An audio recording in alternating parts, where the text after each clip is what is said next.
So at SkyFi, our mission is the easification of Earth observation data and imagery. So we're building a marketplace, and we're telling folks everybody in this room can use it, everybody in the world can use it. Most folks think of satellite and Earth observation data as what PhDs use, what astrophysicists use, or what rocket scientists use, but what we're doing is making sure we can get this down to the masses, because the mission that we're on and the vision is to change the world. And we can do that by the visibility and transparency that we build. We're partnering with some great companies. A lot of them just happen to be in Austin. We got Tofu from Albedo, Gabe from Umbra was here. There's a handful of other tech companies here where we're taking an approach where we partner with satellite partners, we partner with analytic companies, and we're just giving these tools to the masses for it. So that's what SkyFi is doing. But with that, it's incredibly difficult to get that message out to the audience. So one of our first questions, and we'll just go Ms. Codie first. How do you overcome your audience's pre-diagnosed conceptions or unrealistic expectations into each of your industries? So tell me a little bit more about what you're doing and how to get your message out. Sure. All right. So we at Contrarian Thinking get about 60 million views a month across our media company. We have about 3 million followers, and I expect us to probably double that in the next 6 or 12 months. The interesting part about that for this idea is, I suppose, that we talk about something that usually puts people to sleep, which is we talk about mergers and acquisitions. It's not exactly something that I think 60 million people typically want to talk about every single month. And so, the idea for me, the reason that we started this idea was that I think you can't have physical freedom or mental freedom without financial freedom. And we've become a nation of renters, not owners, through our allocation of ownership in equity and assets and jobs and just about everything. We have outsourced our ownership. And so the idea was, how could we get humans to care about that? And so if you watch us on the various social channels, from YouTube to TikTok to Instagram, whatever, you won't hear me use words like this, most likely. The average American reads at a 6th grade level, and actually is illiterate. And so the sad part about those statistics is you have to realize if you want to reach a mass audience, you have to completely change the way that you communicate.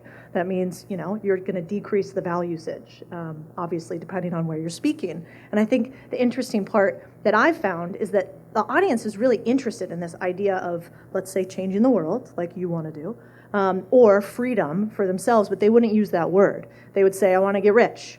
And why do you want to get rich? Well, because I don't want to work for somebody else. And so I think the big thing for all of us in this room to do, or at least what we do at Contrarian Thinking, is we try to take complex ideas, decrease the value usage, decrease the sort of ego that's wrapped around the fact that we want to sound intelligent. It's more interesting to us if our friends maybe can't understand all the words we're saying.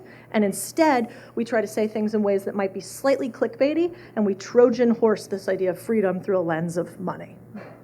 Got it. Super interesting. Maybe Bill, too, just because the variety of companies you've had, and as it focuses on SkyFi too, this idea of complex, like your vision of how you get this out to the masses. Well, I guess there's two parts. One is, I got some advice a while ago that I use often, and one of the things is nobody cares what you know unless they know that you care. So that's one of the things. So whenever I come from an approach, particularly any kind of controversial take or something like that, I come from the point, I care, and this is the way it should be done because this helps X the most, right? So that's one, and I find that to be true. Like, you could be a genius or whatever and super smart and right, but if they feel that you're nefarious or you're the bad guy, they don't want to hear your fucking policy or whatever you got to say. And you see it in the politics, like, oh, those are the bad guys, even though the policy is a better policy, they just close your ears, la la la la la, and I'm going to go do this policy, which actually hurts me more. Or at least that's the way I see it. So that's one. And then the second, I like to, like you said, come to their level. What do they interact with? What are they involved with that they understand that I can map my problem onto that, right? If I can map it to, hey, we're Uber, everybody knows what Uber is, right? Like we're Uber for satellites, you just click a button, right? Or if I can map it to, when I talk about trading, I said, listen, I'm a glorified insurance agent. I take risks that other companies don't want to take. Sometimes bad things happen, sometimes I just collect the premium, right? They get it, they understand insurance, right? And so, sometimes I do a good job of mapping it to a problem they understand, sometimes I do it bad, but the better I can map it to something that they understand, then it's much easier to get the idea and the concepts across. Because a lot of times the jargon, like every industry has its fucking jargon, right? The plumber comes in, he's like, the Canuter valve and the fucking thing, and you're like, oh my God, what the fuck, the Canuter valve, right? Instead of just saying, hey, it's this L-shaped thing that goes under here that connects it, prevents the gas from coming up, right? Like, and that's what keeps them from getting paid. Keeps them paid, a high premium because you don't know the definitions of all the damn jargon, right? Nothing's really that complex. Go ahead. Oh, Anything to add? Well, I mean, I'm here as a programmer who's always considered myself a failure at convincing people anything that I believe is like, I'm just bad at persuasion. So, and I've just been a programmer who just did my own thing as a kind of, I guess they call it a Sigma wolf or whatever they're called. But the last year or two, I've been trying to create this organization, Futo, which is trying to convince programmers to stop fucking with consumers and to convince consumers to stop allowing themselves to be fucked. So it's a work in progress. So I'm interested. It's a work in progress. So I don't know if I have a lot of success yet to really impart any great advice, but. I'm glad to talk about my take on things. Yeah, I definitely want to get back to that consumers getting fucked Silicon Valley exile thing in a sec. But Liv, maybe a little bit different take. Is complicatedness just a perception in your mind for what you've heard here, or your take on all this?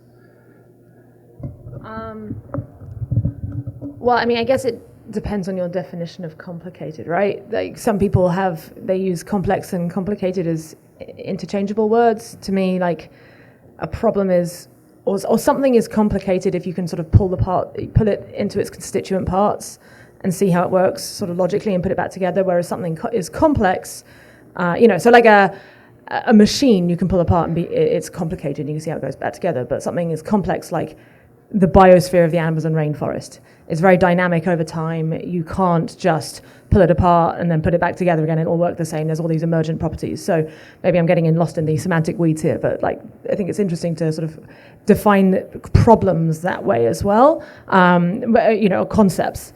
But in terms of, I guess what I do now, right now I'm wrestling with a video series on how are game theoretic problems driving a lot of the existential risks that we're seeing on Earth?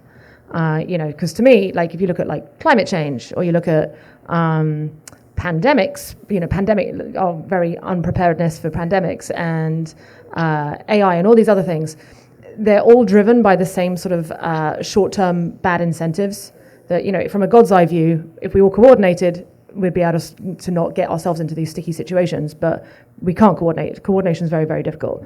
And so I'm trying to explain this concept in a very layman's terms to people, and it's not easy. And I think, the one piece of insight I've learned is that everything comes down to analogies. If you can find ways to make meaningful analogies that people can relate to in their life, if I'm trying to get people to care about voting in politicians who will make sensible pandemic, restrictions on the kinds of research that can be done, say, in gain of function research, which is something very dear to my heart. I think it should be dear to everyone's hearts. And it's getting the public to care about this in a way where you can explain what the mechanism is that's driving this. You have to use really relatable analogies that they can use in their everyday life. And I think the same thing applies to the space industry, but a lot of the resistance that people say about space investment is, it's a technology that's just a playground for billionaires. And it's well, actually, there are, every big technology starts out extremely expensive. Cell phones were the playground of millionaires back in the 80s, or very, very rich people at least. And then over time that comes down. So that's, I think, an example analogy you could use to get people more accepting of space investment, and why the technology is actually, it might feel out of reach right now, but companies like SkyFi are bringing it into people's hands. Yeah, I think that's on the Shameless plug for SkyFi. You're welcome. Thank you. On the analogy, in the space industry, decades ago, GPS was used for military technology and missile guidance. I think if you were to tell people, hey, in the future, you're going to have 2 to 3 GPS devices on your person at all times, people have been like, impossible, never going to happen. And here we are. I guarantee everyone's got at least one, if not 2. So really good analogy. Shifting gears a little bit to the communication side, I think, Eron, to you, because in 97, you created this game, Yahoo Games in 97. Now fast forward to 2022, the question revolves around what's the best channel of communication to reach the masses, and how do you compare it from 97 days to 2022 days with what existed, if that makes sense? Yeah, I mean, obviously social media is, we have, I mean, it's a double-edged sword for us. I mean, we're like Futo, we care a lot about how social media is being controlled by the big companies, but it also is actually still much better than it was 30 years ago in terms of how an average person can become an influencer. So, we want to. One of our goals with Futo is to make sure that anyone can climb up that ladder and reach their audience, instead of having powerful entities kind of control how who makes it through. Got it. Yeah, and then Codie, maybe your take on communicating to the masses, like you see it through your various channels. How have you changed since you've been doing this till now and present day when you first started? Well, sure. I mean, 2 years ago, I never would have imagined there would be a use case for communicating on short-term video platforms. I don't think I really grew up as a kid and thought, maybe one day I could have 1 million followers on TikTok. That wasn't like at the top of my to-do list. And I think in the world of finance and maybe even in tech, there's almost like maybe I won't talk about tech. At least in finance, there was almost a negative to be perceived if you were a mass communicator. So if you think about it, you really wanted to reach a sophisticated audience who had a lot of money, who were, perceived as more intelligent, perhaps. And I think that's actually wrong. And I think Naval actually said it intelligently, where when I first started realizing the power of mass communication I was a partner in a private equity fund. We were doing pretty good. Money was okay, but I realized that the partners had this old school mentality of how they wanted to go out and communicate our mission, both to companies that we wanted to acquire or invest in. We had a growth equity stage and a buyout, and also to investors. So they wanted to do steak dinners and shaking hands. And I thought that was fine, but I thought that the future would actually be much more decentralized, and that we would miss the boat if that was the only way to do it. And I think that's because we've seen leverage change from, people or employees to capital, to code, to now I think audience. And so when I think about the power of the audience that I have today, I imagine in the future most businesses will have some content component, increasingly as privacy becomes more difficult for these companies to advertise like they used to. And you will have to develop a one-on-one relationship with consumers and constituents through their interest. And if you can't drive attention into the things that you are trying to sell, I think you're going to have a really expensive sale. You'll have an expensive cost of conversion. And so when I started realizing this, it happened during the pandemic, and I wasn't maybe traveling as much. And I thought, if I can get a direct connection to my audience, there will be almost anything that you could sell them. And so when you think about it as a startup founder, let's say, I think you almost went the opposite before, right? You were like, I created a product and I'm going to push this product out to the masses. And I think now there's actually an argument for you to create an audience first and then figure out the influence that you want to have with said audience and nurture it over time. a weird one-off example of this is there's a YouTuber by the name of Casey Neistat, and I always wondered about like degradation of audience over time. Does it degrade over time? Is everything only a hype cycle and then becomes irrelevant? But this gentleman has, I don't know, 12 million followers or something like that on YouTube, and basically disappeared for 3 to 5 years, and then came back and has higher video views than ever. And it's because he's developed an audience with massive attention and intention, meaning that they take his word and will take action upon it. And so I think those two things will be really important in the future if you need to communicate to the masses. The last comment I would say is like, you don't always need to communicate with the masses. I mean, not everybody has to have a big social media following, and it's not necessary for every single company. And so I think it's important for space. I imagine your key constituents are few, and those are the ones that you have to go after at a high level. And then if you can have a bottom, level sort of foundational organic content strategy, it'll be a lot easier for you to develop B2C relationships long term, and you don't have to know the product you're going to sell them now. Got it. Awesome. Liv, basically same question. How do you think about how you communicate your message, especially in the altruism side, to your audience? Like, what's your go-to, like practical tips? Yeah, how do you think about that? Yeah, I mean, the philanthropy space is probably a little bit different to business in that people already, so sort of the brand of philanthropy that I'm involved in is very much about using the head more than the heart in terms of, like there are so many problems in the world. How do we figure out, given that we have limited resources, whenever, whether it's we're donating our time or our money, how do we figure out where to most, where will our money go the furthest, essentially? And it, unfortunately, you do have to prioritize, kind of like a triage doctor has to, in a hospital. If there's some big thing, big accident, some people have got mild burns, some people have got severe burns. You've got to, pick and choose between people, and the same applies to the world's problems. And so this, in many ways, it's quite a, almost cold-hearted approach to philanthropy, and I think that turns a lot of people off in many ways. And so the way I found to explain this, it depends. You have to be really selective on who you're talking to, basically. Some people, if they're more like quantified, they're more of a quant anyway, or they're used to sort of taking things and, they're more comfortable with concepts like expected value and that kind of thing, then I'll frame my messaging to them in a certain way. Or if there's someone who is more, used to thinking about such things in, all charity has to come from the heart only, then, I would frame my message in a different way. So it's, there's definitely no one-size-fit-all answer, which I guess would be my answer, actually. You have to be really conscious of who you're speaking to and understand that some people will react to certain messaging, either very positively or negatively. Don't try and give a blanket message.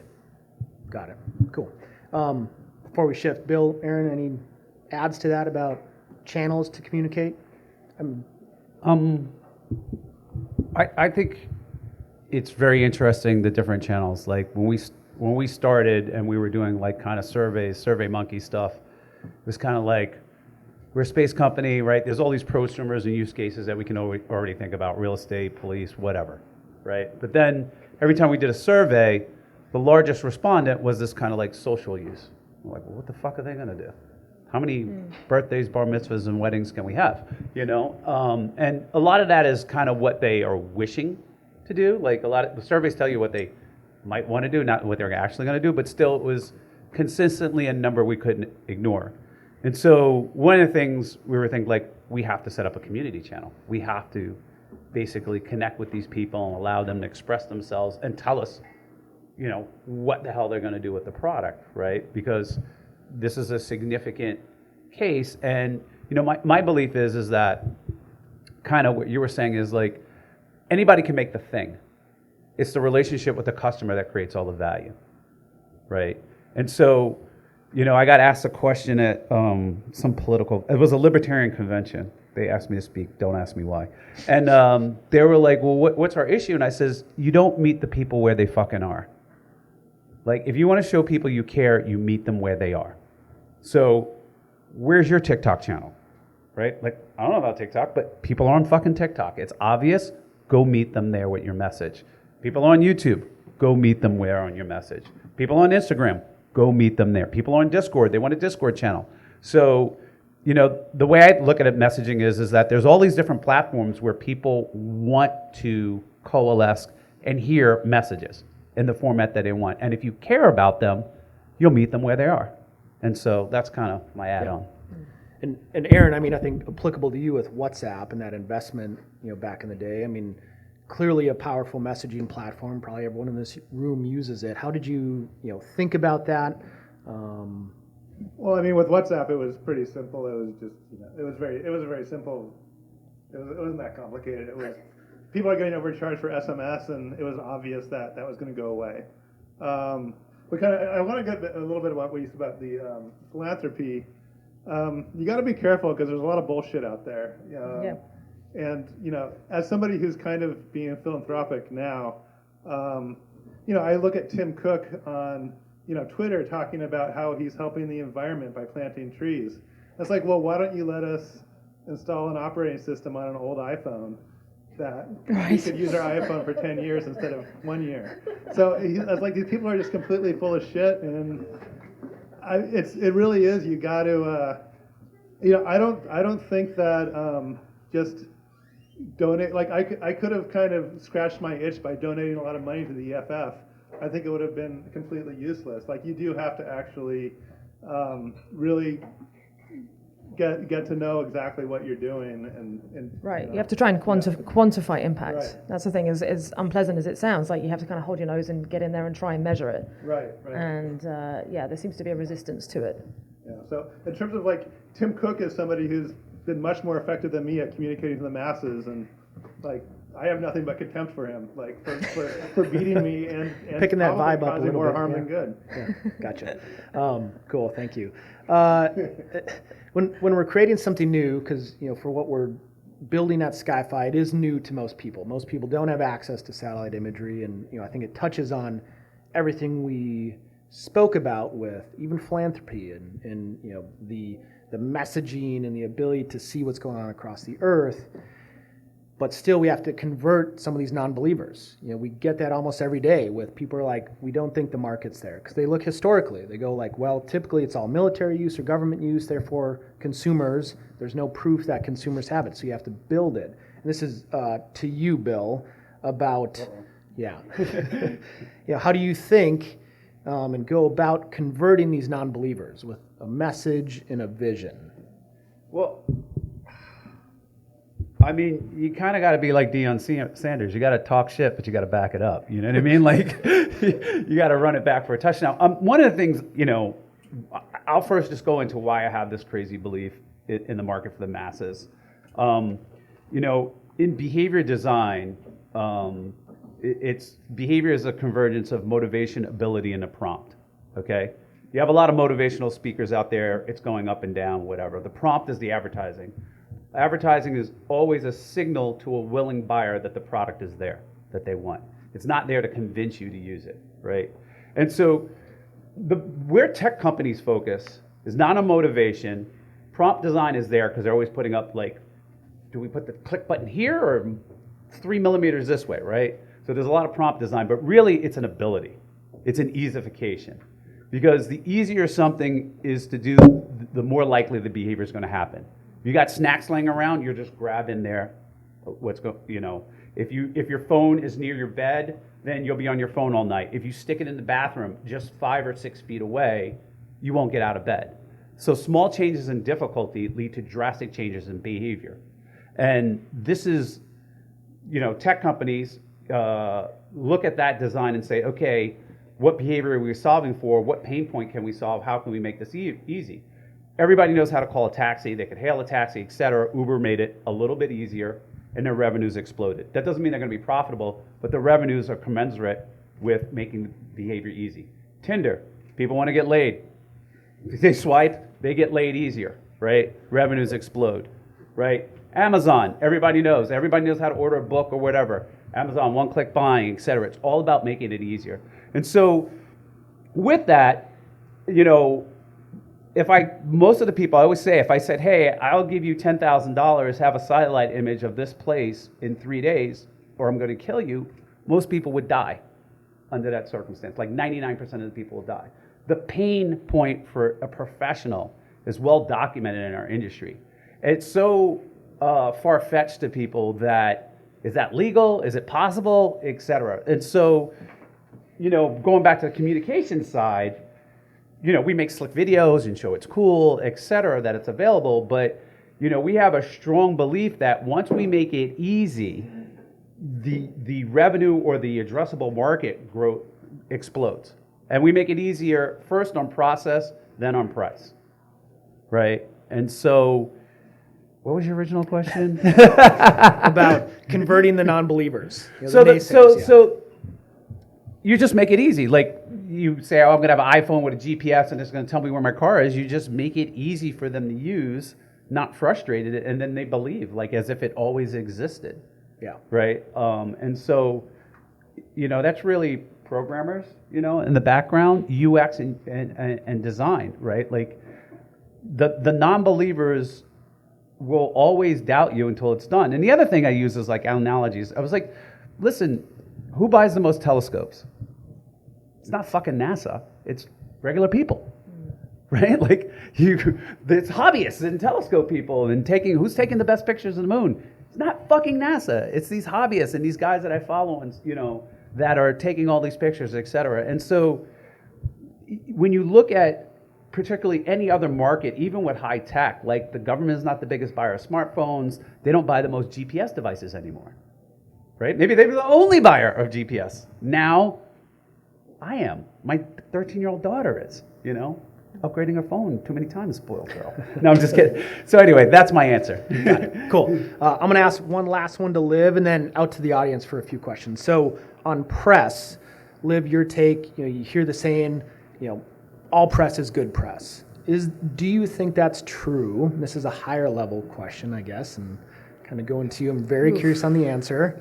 All press is good press. I mean, I think as a rule of thumb in today's attention economy, it's so busy, it's so competitive. If you can find any way just to break through and capture the public's attention, even if it's for a negative thing, there's probably a way to leverage that to your advantage if you're smart enough. That said, I don't know, like there's been, there are examples of people who are, I think like the SPF thing right now, so if anyone's following that, is an example of probably, that's very bad press that cannot be avoided, cannot be gotten out of. So I don't know. Maybe it's as simple as you just need to be altruistic for press to be good, and if you're Nope. nefarious, you don't want press. Right. Well, don't pretend to be altruistic and don't leverage it.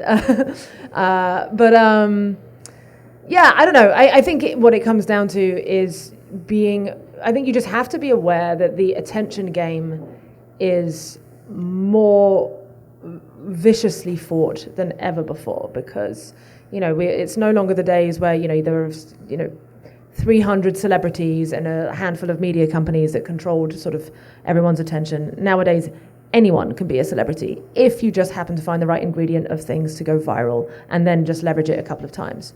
But that said, even now, celebrity is increasingly short-lived. So, I don't know, it's probably true that any press is good press more than ever. I would say. Yeah. And any comments, Codie, Bill, Eron? The only thing I would add is there's it depends on what you mean by good, because I do think there's a cost, especially from an individualistic perspective, anytime you have a massive spotlight upon you.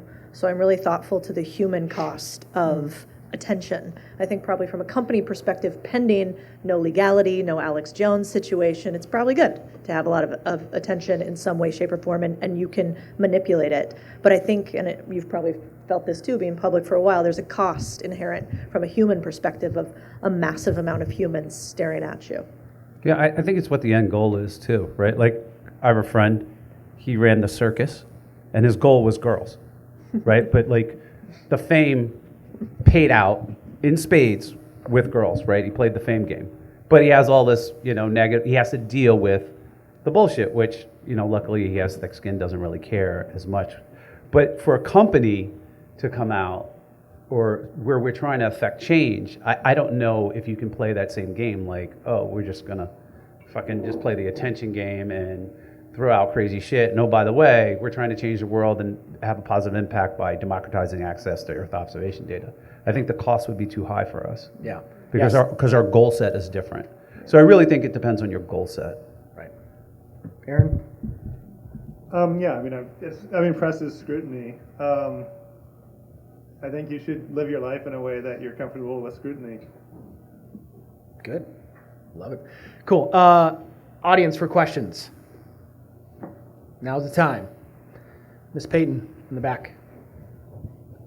Okay. Very selfish question. If you guys were 25, like what advice would you want, like knowing what you know now? I may or may not be 25. Jeez.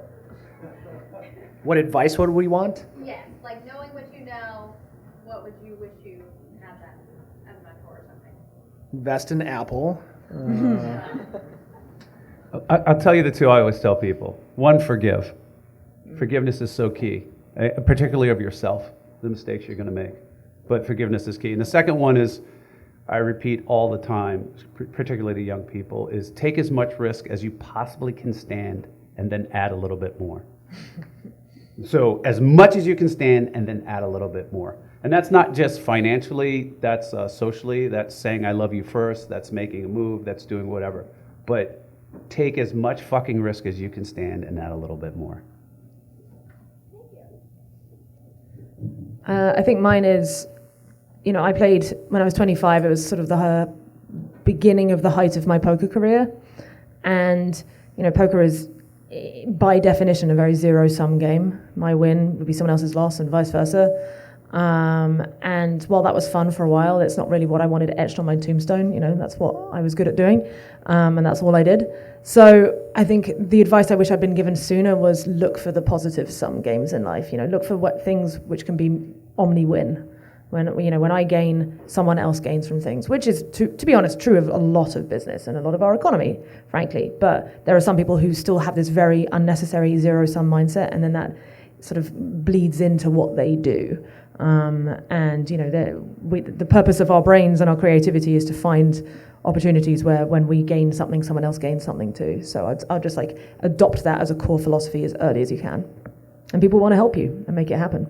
Yeah, I'll go. On a serious note, I think it's kind of in line with the die with zero approach, or very in line, is the experiences. Take more experiences. I missed a bunch of weddings and just stuff where I'm like, nope, I've got to go do this thing for work that to this day I regret. So yeah, the experience side, definitely. That's easy answer on that one. I think I would question everything, especially people on panels with microphones. I think nobody really fucking knows much of anything, actually.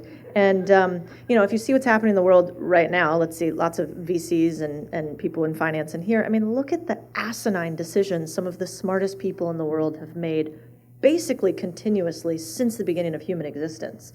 So you at 25 are not any less capable or intelligent on average than somebody at 77 years old that's at Andreessen Horowitz or Sequoia or whatever the fuck mountain on high.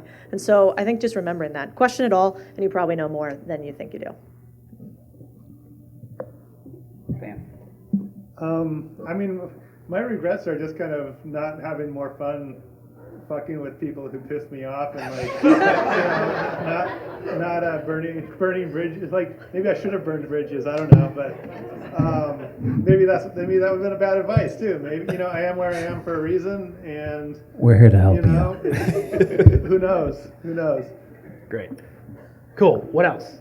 Yes. So you guys talk about how SkyFi could be democratizing access to space data. What is, in your guys' opinion, the most profound use case Yeah. you guys will come across? Yeah, and I think the answer is we don't know, because the approach we're taking is we're just giving it to the crowd. I could think of a bunch of ideas, but I guarantee you, I said to hey crowd, what do you think? There'd be 10 times, 100 times more ideas.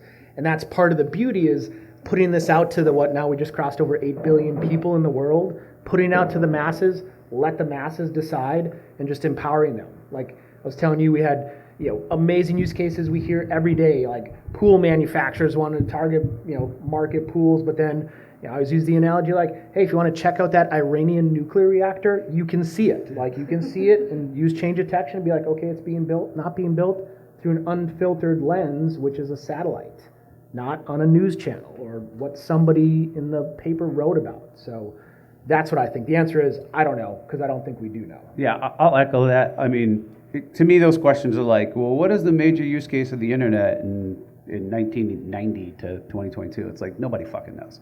But there's a lot of geniuses out there that are going to do great things, and I'm very confident that I'll have a massive impact. But I will tell you the technology that I'm most excited about is hyperspectral.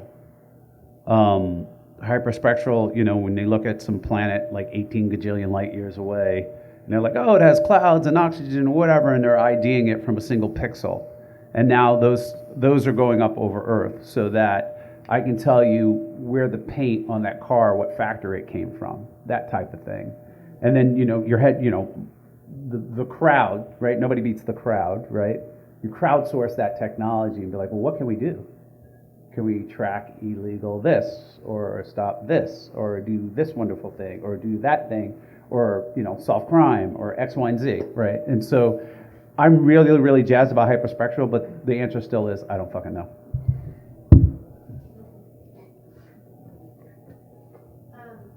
So thanks, SkyFi, for putting on this panel and bringing all of us here tonight. This question is particularly for Codie and Liv. It seems to be the case that high quality content and content that grabs your attention are not actually the same thing. To what degree do you both agree? And when you're creating your own content, how do you think through these sort of competing demands to make something that you want to put your name to, that you feel good about, is high quality, but that actually will grab people's attention? I think Liv, you said it was kind of a brutal attention game. Yeah, no, it's a very good point. I mean, they're kind of orthogonal, these things. They're not... There's probably a slight correlation between quality and attention grabbingness. I'd bet on that more than the other way around. But certainly in longer formats, you have more space. The way I would make a YouTube video is very different to how I would explain the same concept through TikTok. TikTok, well, I hate TikTok, so I don't even make anything for that anymore. But, okay, Instagram Reels. That is something where you just have to bite the bullet and do the really punchy opening sentence in the first 5 seconds really matters. You have to get straight to the point. You don't have time to sort of add any bells and whistles and so on, and you can't sort of really provide any evidence to what you're saying. You just have to go, this is the thing, and this is and then it's done. So my personal rule of thumb, with something like YouTube, is I'll be a little bit clickbaity in the first 20 seconds because that's just so important. If you can get people hooked for the first 20 seconds, and then I really make sure that the rest of the video is airtight and high quality and sourced, and I give all my my examples at the bottom and so on. Yeah, it's just unfortunately part of the game. That said, I think, I can't remember who said it, but if you can cultivate an audience that expects you to be a high integrity person and expects high quality content, then you actually don't need to play the game that much. If you can, because word of mouth is still really powerful. If you've got people who truly believe that what you're doing is good for the world, what your message is robust, and high integrity, they'll share it for you and they'll do a lot of the work for you. So I think it's just considering how awash we are in just absolute nonsense. If you can be the rare bastion of integrity and rigor, people there's a lot of hunger for that. I think people are really waking up. I can't speak for the TikTok generation, but certainly on YouTube, people want the high quality stuff now. I think quality and quantity actually have a correlation. Typically, the more quantity you do, the higher output quality you'll have over time. And I see one of the fears that people have is that the first time you do anything, you suck at it. It's just naturally how it goes. And so if you are doing content and you look back at your stuff from a year ago and you don't go, that was my favorite thing I've ever done. You're probably not evolving fast enough and not playing the game fully. And so it does take a little bit of self-confidence. I liked how you used the word integrity a lot. You have to really kind of know who you are to be on the internet publicly and be okay with what comes at you at varying points.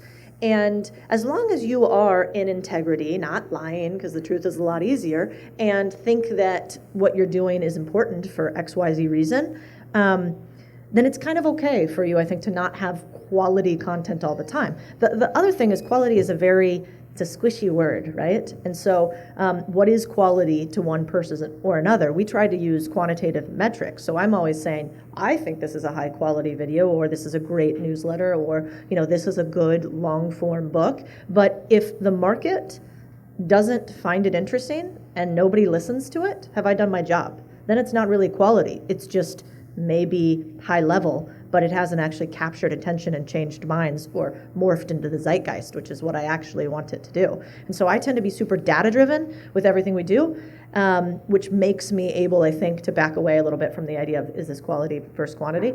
The only other thing that I would add is, I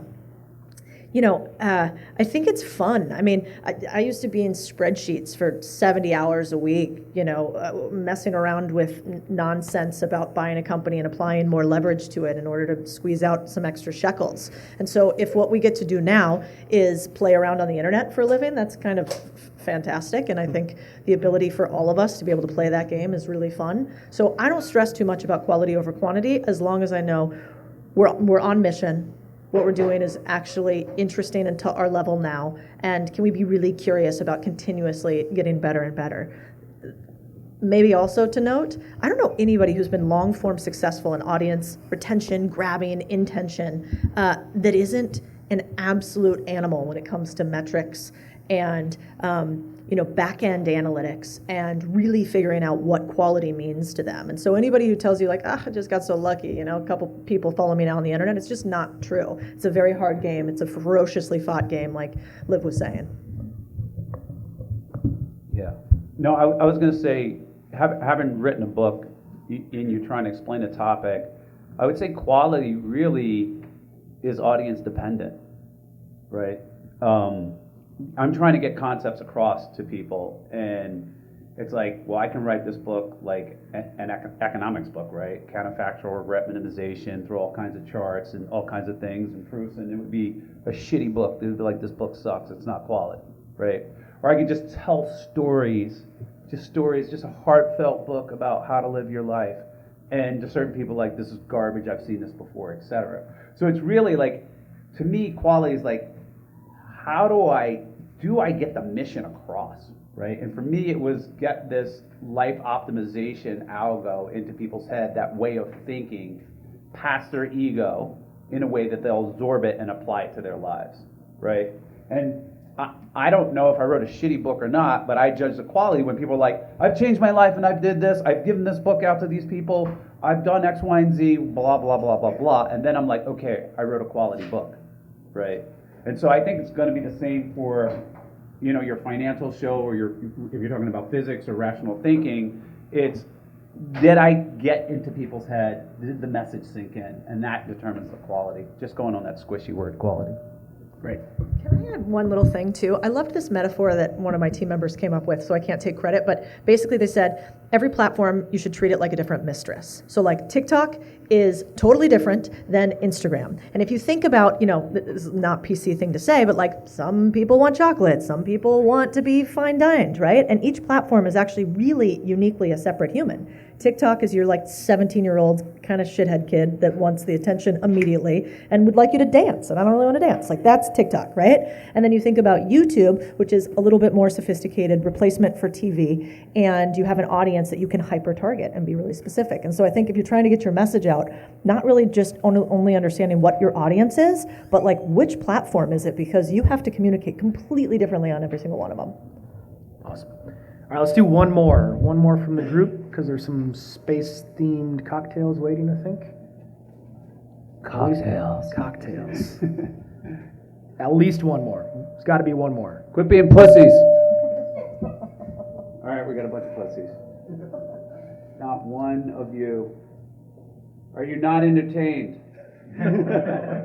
All right, Andy. My question for you. Can you talk a little bit about recent events in Ukraine, what SkyFi's involvement is, or if not, Yeah. how would you guys have applied what you can do to both democratize information to the masses for speaking to actually how it is? Yeah, really good question on Ukraine. So right when we were kicking off SkyFi, just, that's when the war started in Ukraine. Immediately just through the network and friends, Bill, me, the whole team, we're getting asked, can you provide data? Most satellite operators have a clause that say, geopolitical instability you can't sell because they're trying to optimize and get that to the people that need it. So one, we were too early. We didn't have the app up and running, so we couldn't do it. But I think what we're going to see in the very near future with folks like Topher with Albedo, bringing revolutionary technology up. There's going to be more and more satellites. So pretty soon you're going to have just a tremendous amount of supply to pick from. And so I think what you're going to see, like for example, I was able to pull in February Russian troops massing on the border, and you could see it. What we're going to see is that's going to be allowed to get in the hands of everyone. So you can just see it in the decision cycle that will be made, I think will be much faster. Because instead of those decisions and that imagery relying with the few in on the defense side, it's going to be to everyone. So that transparency will be out there. And so you're not going to be able to bullshit people. You're not going to be able to say it's not there, like on Putin, like saying nope, we're not building up. Most of America isn't looking at satellite imagery, and they just say, well, he says no, Ukraine says yes. Some people didn't think it was going to happen, but to get that out into the masses, and that's just one really good example with war, which I know basically that half of the room's experience firsthand. You're going to be able to see it. Our times in Iraq and Afghanistan, like real live, unfiltered data. Yeah, I think like if SkyFi was up and running with all the partners, et cetera, you'd see open source intelligence would generally rivals the government, right? The government generally has a lock on sources, but not necessarily the best analysts, right? Not necessarily the best software, right? We know that because they put out RFPs for software and engineers, et cetera. And so, some kid in Des Moines, Iowa is going to be like, Grandma, I've done an analysis of this troop buildup. You need to move, right? And that's going to be a use case that we would have never fucking thought of, that some 17-year-old did a complete analysis of what's going on and is a wizard on strategy and is like, these blocks need to move, these guys need to go, et cetera. So I would hope that kind of analogy and layer over in Ukraine would happen in what's going on illegal fishing in the Gulf of Guinea, what's going on in Somalia, piracy, illegal transshipment, sanctions violations, et cetera, right? The crowd is going to be out there, and they're going to take the data, and then they're going to dance on that data in ways that I couldn't think of or couldn't dream of, layer on applications, and have actionable intelligence, whether it's to get grandma to move, stop illegal fishing, or to make a TikTok video, I don't know. Yeah, cool. Well, on that, thanks to the panelists. We've got some gifts for you all. Everyone in attendance, appreciate it. We're still going for a while, spacing drinks up there, and that's it. And thanks to Peyton and Tom, who's not here, for setting all this up. So thanks, Peyton, and the rest of the group. So, that's it. Thank you.